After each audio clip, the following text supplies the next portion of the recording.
Welcome to Sun City News. I'm your host, Norma Taylor, and we're starting our news show with the following stories. Georgia Lash attended the Low Country Wind Symphony at Magnolia Hall. Ann Prianti was at the Woodworkers Guild Artisan Festival. And later in the program, we get a preview of what's coming up in our neighborhoods. Sun City News starts now. This is Sun City News. With our news team bringing you stories from Sun City and the Low Country. Taking the lead with entertainment news. And on deck is our sports report. Sun City News, from people you know, about people you know. This week's SCTV News starts now. Each year, the Low Country Wind Symphony plays tribute to veterans with a special concert. Our Sun City Veterans Association invites our community, at no cost, to join them for a riveting selection of patriotic music. SCTV spent time with Sun City resident and the symphony's conductor, Don Jamela, to learn more about the musicians and their philanthropic efforts. Don, what a beautiful evening we've got planned. Thanks to you and the Low Country Wind Symphony. Thanks to our Sun City veterans for bringing you here to enjoy a lovely evening. Tell our viewers about Low Country Wind Symphony, how it's evolved. You know, you started in 2014. Tell us about that. Thanks, Georgia. In 2014, the band started as an idea. Were there musicians that really wanted to start a concert band, essentially up in the Beaufort area? But as it turned out, we have musicians from here, from Pooler, from Savannah, from Hilton Head, and all over the area, and some of our Sun City residents as well. We started that first year with probably no more than 12 or 14 musicians, and by the time we started the next season, we had over 35 musicians, and it has grown from there to nearly 70. It's beautiful. You're filling the stage, and I will already tell you, if you haven't looked out, the seats are already filling up, and we've got quite a ways to go till showtime, so you know how popular you are. Now, you operate as a 501c3, which means that you're a charity organization, and you provide free concerts for all the pleasure of the audiences and to really honor people like our veterans. Where did that decision come from? When we first formed, my view was no dues for our members and no ticket prices for our audience. And fortunately, both our corporate donors and our individual donors have supported the band so amazingly well. We're able to pay the bills. We're able to get all the equipment and the music and the things we need each year through the generosity of our audience members. Good brings good. All right. Now, you have got some exciting news that I don't want you to leave without telling us about. Coming up in about February, I understand, there is going to be something I had never heard of, a commissioning of a groundbreaking new music piece. Give us the details. We have a new piece of music that will be doing the world premiere in February. It's called The Hope of Humanity, and it started as an idea that the composer and I spoke about the night before his son's wedding a year ago, and we talked about commissioning a work, and then he said, let's try something completely different. Let's invite the audience, the community, to become co-commissioners. It's something that, as far as we know, has never been done before. People can have their name etched on that score every time it's purchased, performed, videoed, however it's performed into perpetuity. They will be known as co-commissioners of this groundbreaking new work. It's very exciting. The Woodworkers Artisan Festival was a resounding success in their new location at Pinckney Hall. Let's take a look at what our SCTV news crew found there. So this year, you've really elevated this event, rebranded and moved it to Pinckney Hall. Can you tell me how that process went? Well, it's gone great. As you can see, the products are just exceptional this year. We used to have an open house and sidewalk sale, and that grew out of COVID because we couldn't be in the shop. But sidewalk sale implies we're selling seconds or lesser quality material, and it's not. This is all artisan level, and it deserved the name that fitted the work that we're doing here. Can you tell me about all the different facets that they do at the wood shop? We'll be here a while. We have most people come in, and your starting spot is you make a board because that teaches you to use all the equipment. Well, then you can go from there and take advanced classes where you can learn to use different equipment in different ways. You'll see some drunken cutting boards and that kind of thing. Then you can elevate to the lathe after 3 months. Lathe training is fascinating. Oh my gosh, that thing is spinning 1,200 RPMs, and you stick a sharp. It's a lot of power when you do that the first time. So we do the lathe, and then there's all kinds of hand carvers. They meet every Wednesday morning and sit in the resource room and carve together. Where I come from, we call that whittling. Coming in from the doors opening, can you tell me, did you have something in mind? Oh, yes. This little guy. I was here a half hour early, waiting. So I'm super excited. Jay over here does these incredible bowls, so I'm a happy camper. Last year I missed out. Well, I came late.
Tim, can you tell me what you're doing here at this table in support of the woodshop?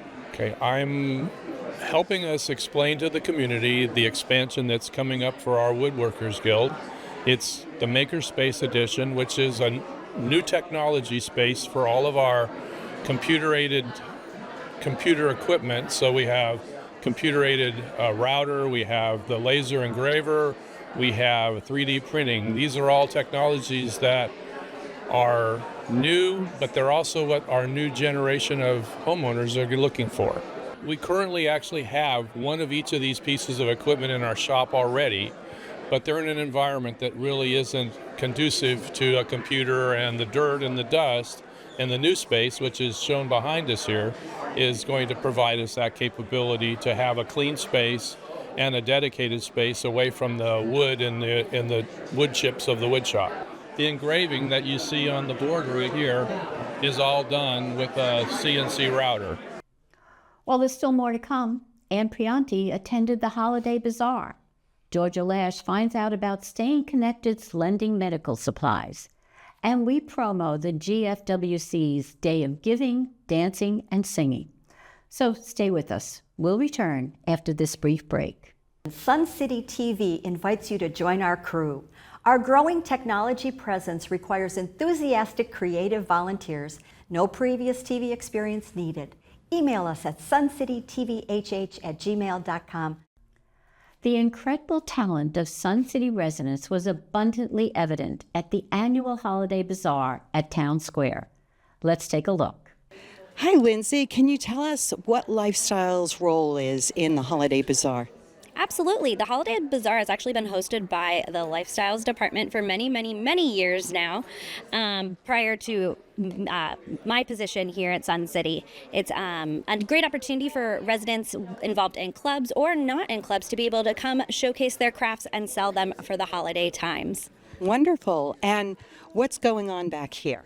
Absolutely. So us at Lifestyles, we not only host the event, provide the tables, the chairs, sell the tables to be able to provide for the residents to come in and set up their items to sell for the holiday, but we also offer a cash bar where we offer coffee, and then at 10 or a little bit later, you can have some Irish coffee, mimosa, Bloody Marys. We can quench your thirst while you shop. Okay, can you tell us what you have here for sale? I have plates. I have not trivets today, but I do have some bowls. I have toothpick holders and snack trays.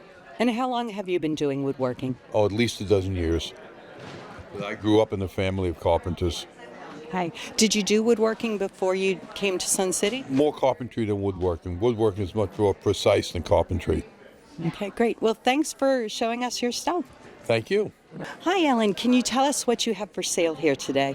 Hi, today I have some fine silver jewelry, sterling silver jewelry, polymer clay jewelry, kumihimo, stained glass, and kiln form glass. This necklace is made with precious metal clay, which when it's fired in a kiln becomes fine silver. So it is actually 99% silver.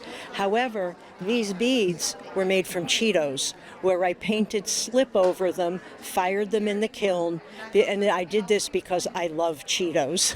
But over here I have my beach glass jewelry, earrings. I have polymer clay. These are fine silver, sterling silver. The scarves are done with tissue paper. It's called bleeding tissue. You lay it out on the scarf in whatever pattern you want and spray it with water and let the water do the work.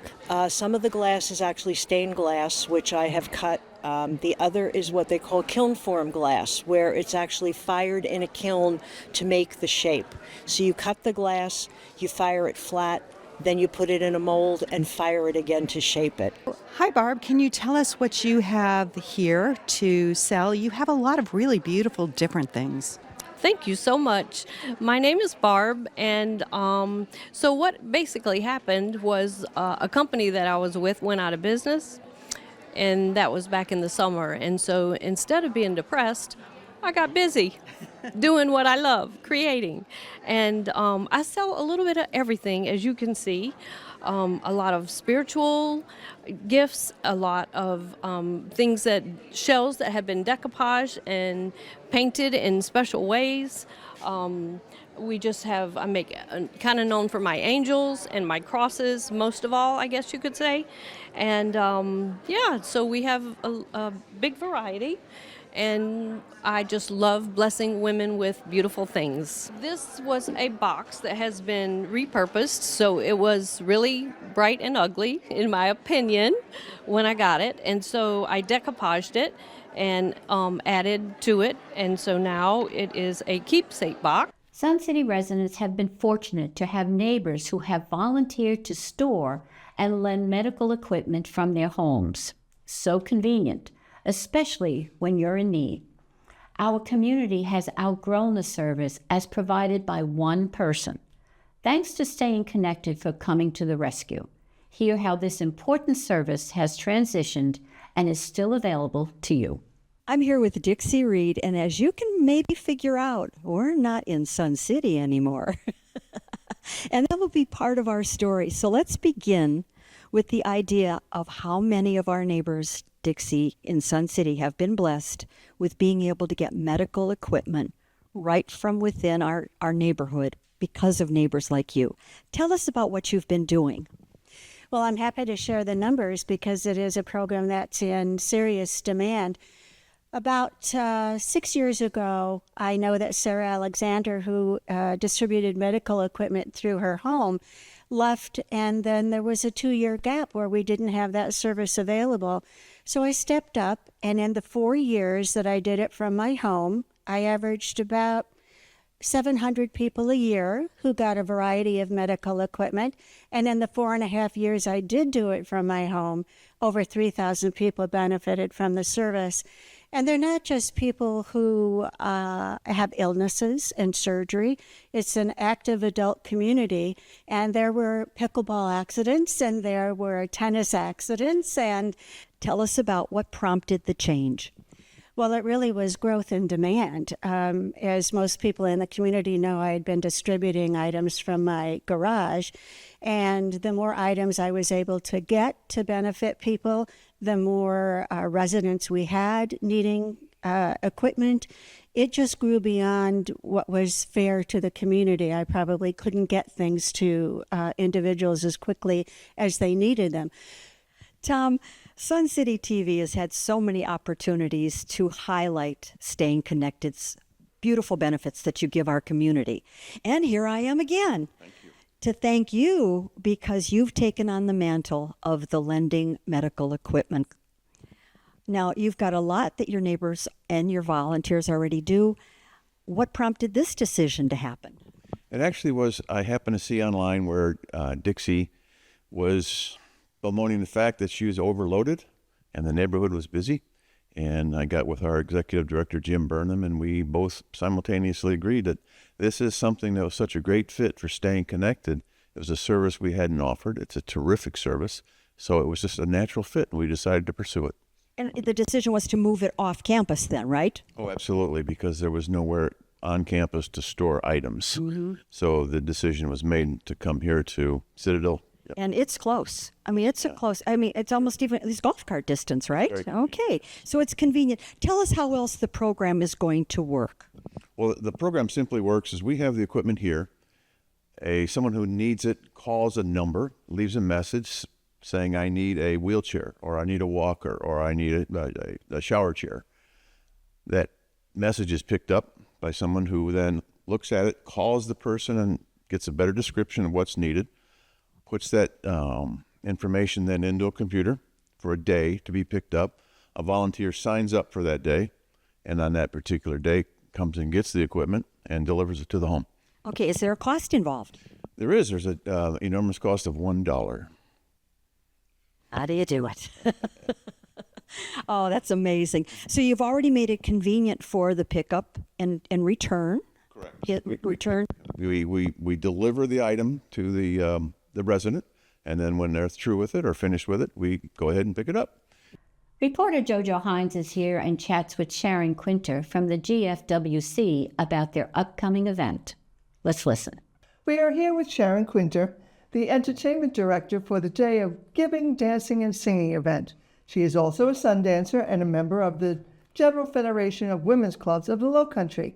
And JoJo here is the GFWC charity director for this event. What does this all mean to our viewers?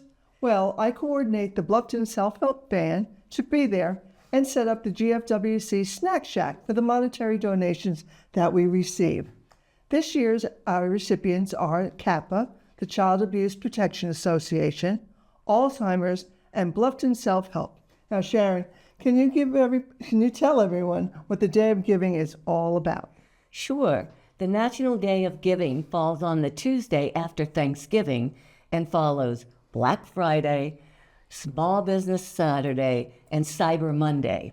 Then, on Tuesday, or in our case, Friday, we can do something meaningful like raising money to the charities you mentioned and donating food to Bluffton Self-Help. But we know that Sun City likes to be entertained, and the dance clubs and other performing clubs love to dance and sing. So we added entertainment and made the day extra special. Now they have a couple of reasons to come join the fun, donate to those in need, and have some holiday fun. Exactly. Now, speaking of dancing and singing, can you tell us who will be performing for this event this year? Oh, it's a great lineup. The Carolina Girls and Friends will get us started with holiday tunes to sing along or to just enjoy. Most of the Sun City dance clubs will perform, including sun dancers, cloggers, square dancers, line dancers, and ballroom. Plus, the harmonizers will dazzle with their harmony. Now, Sharon, are we going to do the 12 Days of Christmas? Well, I so hope so. Okay. Now, this all takes place on Friday, December 5th, between 2 and 4 p.m. at the Pavilion. Now, this is a free event, but we ask you to bring a donation of food as your admission. Now, let's do this, Sun City. Start your holiday season by giving and enjoying the sounds of the season. We hope to see you all there. Still much more ahead on Sun City News. Randy Selman's here with an entertainment report. Kathy Ricardo tells us what's coming up in our neighborhoods. And Mike Romano standing by with sports news. So, come on back. Welcome to our December Spotlight on Sports show. This month we have an exciting show where we feature the Women's Golf Association and some members giving us some insight into the Women's Golf League and also some of the players who have won championships. We also will be doing a piece on the Adopt a Hole program, and we'll be spotlighting one of the volunteers. Now let's head over to Randy Selman for some entertainment news. As the month of November slips away, it's fun to look ahead to what's in store for you in December. Just a reminder about the Christmas tree lighting scheduled for Wednesday, December 3rd. This is an annual event here in Sun City, and nothing is more nostalgic than the lighting of the Christmas tree. Join your friends and neighbors for this festive occasion, which includes caroling by the Sun City Singers. Nothing makes your heart sing out than when you join others in song.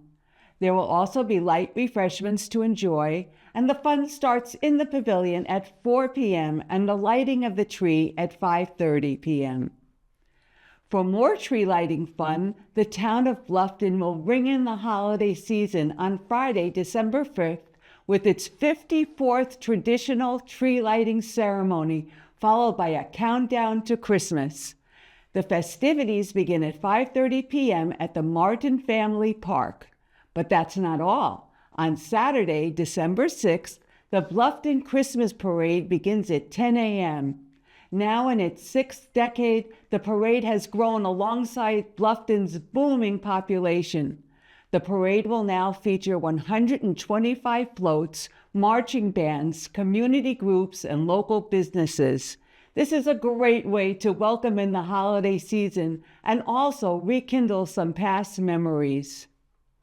It's not too late to pick up tickets to Felix and Fingers as they present dueling pianos on Tuesday, December 2nd. These two pianists will be competing against each other in an epic battle of musical excellence. Be prepared to sing along to all your favorite songs and laugh along with hilarious comedy routines. The high-energy, all-request show will grab the crowd's attention. Meanwhile, the comedy and interactive elements are designed to keep the audience engaged. Tickets are $25 and they're available online or at Lifestyle Services. Door and cash bar services open at 6 in Pickney Hall, and the show begins at 7. I'm Randy Selman, and that's your entertainment report. Remember, life is entertaining, so don't miss the show. Oh, and before I sign off, I'd like to wish you all a happy and healthy Thanksgiving. Kathy Ricardo, co-host of our monthly show In Our Neighborhoods, is in the studio today to give us a peek at what's coming on the show in December. So, Kathy, what's in store for us for December's In Our Neighborhoods? It was a busy month for us. So busy that we weren't able to cover all the events, which led to a whole new segment by itself. But let's start with the events that we did cover, and that would be a cul-de-sac party, a Wild West roundup, and a harvest social. Okay, first comes first. Tell me about the cul-de-sac party. Well, the cul-de-sac party was my neighborhood, which is the Blue Heron neighborhood, and I'm part of that social committee. And I must say, we had just about as much fun planning the event as we did at the event. The event was held at one of the longest cul-de-sacs, so there was plenty of parking. Neighbors brought designated dishes for potluck, donations for our charity of choice, and we had a pumpkin decorating, which was judged. And entertainment was provided by the piano guy. It was certainly a success, and we had well over 100 people in attendance. Wow, and all in a cul-de-sac. That sounds like a lot of fun, especially with those pumpkins, decorating pumpkins. It was fun. Okay, tell me about Wild West. Yeah. Here in Sun City? Yeah, and it was the Oakady Woods neighborhood, and they always do an amazing job. They really plan things and well thought out. The venue was at Riverbend, and it was at full capacity. Neighbors were greeted by a Western-style setup so they could have pictures taken, and they had their own in-house DJ, and they had a Western-style dress contest, and it was a lot of fun. It was catered, and they had a very fun evening. Kudos to their social committee. Okay, no horses, though. Hobby horses. Hobby horses, okay. And then you have a harvest social. What was that about? That was a lot of fun. It was the entire West Side, the new, all the new neighborhoods. It was hosted by the Cedar Run neighborhood, and then they invited all the other new neighborhoods to join in. So the pavilion, believe it or not, was at full capacity. And what an endeavor for the social committee. They were served a catered dinner by Jim and Nick's, and they had entertainment by DJ Ed, who is just like full swing into this whole thing, and they had line dancing instructions, and they just danced the night away full. Yeah. Wow, those new Sun City residents know how to party. Yeah, huh? it was really a fun event. Okay. Now, with all that, did you miss any important events? We did. And you know what? Because of that, people were sending in some photos. So we've decided to have a new segment called Sun City Through Your Lenses. So what we did is just took whatever was sent to us and we put in a montage of activities that we missed. And if you want your neighborhood in these, you can just email it to suncitytvhh@gmail.com. And in the subject section, put "for in our neighborhoods." Well, it sounds like you had a lot of fun. You did a lot of work. You went to a lot of fun parties. Yeah, and it we was. look forward to seeing it, and we look forward to the We next might even month. see you in our new section. Oh, in that thriller, huh? Oh, that Well- was so much fun. So much fun. As always, Kathy, love to have you here. Thank you. Now let's go to Mike Romano for some sports news. Hello, sports fans. Congratulations to Mark Gershman and Stuart Tucker on winning the Tuesday 4 p.m. Bocce League Championship. Here we see Mark and Stuart proudly displaying their trophies. Congratulations also to Laurie and Mark Plath on being repeat champions of the Tuesday 2 p.m. League. Mark and Laurie are seen here showing off their hardware. If you would like your Bocce League champion to be featured, just drop me an email here at SCTV. In tennis news, the 2025 championships were recently played. After 5 weeks of tournament play, champions were crowned. Let's take a look at the champions. As you see on the screen, the winners' names and their rankings are displayed. The championship games drew a large number of spectators cheering on the participants. Congratulations to everyone who competed. One final note, the 3.5 men's doubles are still in play and will be concluded in the coming weeks. The Tennis Association Rookie League continues to play every Saturday afternoon. Players are beginners up to 1.0. The rookies are learning tennis by playing in doubles matches that usually last 1.5 hours to 2 hours. The weekly workouts are fun and provide a good base for understanding tennis. In softball news, 2 final spots have been reached. In the Women's League, Tankless takes on Bedminster, while the Weekend League, Tankless takes on the Zone. The playoffs wrap up the fall season. We'll have all the results for you next week. In last week's Men's Golf Association competition, the winners by flight were Kevin Sosnowski, Tony Ametti, Cy Romans, Terry Ellis, Douglas Bell, and Paul Susi. Each of the winners took home $14 in prize money. In Sun City Golf Club news, the annual Superintendent's Revenge Tournament will take place on December 2nd at the Okatee Creek and Hidden Cypress golf courses. The tournament is open to all club members. Check the Golf Genius app to register your team. For our December Spotlight on Sports show, we feature the Women's Golf Association. We'll also spotlight one of the Adopt a Hole ambassadors. Be sure to check out that show. Well, that's it for sports. It's now time to get out and enjoy the sun. For Sun City Sports, I'm Mike Romano. Well, that's our news for this week. Thank you for watching. Catch us on cable and on our YouTube station, where we invite you to click like and subscribe. Now, to see expanded coverage of some of our SCTV stories, tune into our monthly show Extra. And if you have questions and comments, email us at suncitytvhh@gmail.com. But make sure you check in with us next week for all the news that's in your neighborhood. Now, all of us at Sun City Television want to wish our residents and their families a very happy and safe Thanksgiving. For Sun City News, I'm Norma Taylor.